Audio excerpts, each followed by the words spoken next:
Hello, passionate Falcons fans.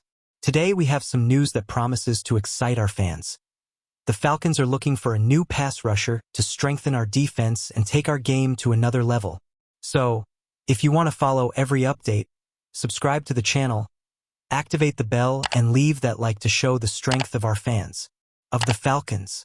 Now, without further ado, let's go straight to today's news, because here, every news is a play to win. Former Pro Bowler, proven pass rusher becomes available to Falcons on waiver wire. The Atlanta Falcons failed to improve their pass rush at the NFL trade deadline, but a potential upgrade could be available to the team on the league's waiver wire. ESPN's Adam Schefter reported Thursday that the Baltimore Ravens are releasing defensive end Yannick Ngakoue. Based on Schefter's report, the Ravens will try to bring the veteran back to their organization on the practice squad. But that may not be very likely.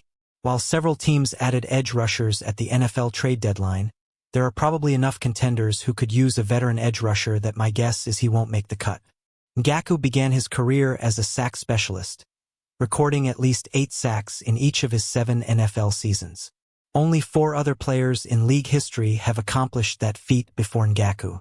Ngakoue joined that exclusive group despite constantly changing addresses.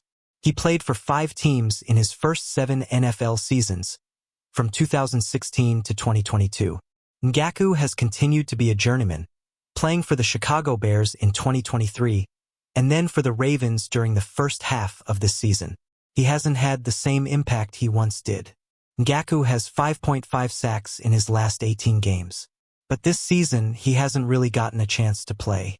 He was inactive for 3 games and only played 25% of Baltimore's defensive snaps when dressed. Of course, his lack of playing time could be a red flag, as could the lack of interest from several teams in keeping Ngakoue for more than a few years. The Ravens have already walked away from Ngakoue twice, but the Falcons are last in the league with 9 sacks in 9 games this season. As previously noted, the Falcons didn't improve their pass rush at the trade deadline. So, taking a shot at Ngakoue is an interesting idea. He would be cheap and the reward could potentially be significant. The biggest problem, however, is that 30 other teams could also add Ngakoue for essentially nothing. The Falcons are currently 22nd in the waiver order. So even if the Falcons are interested, it's quite possible that another team, even another playoff contender, could claim Ngakoue ahead of Atlanta.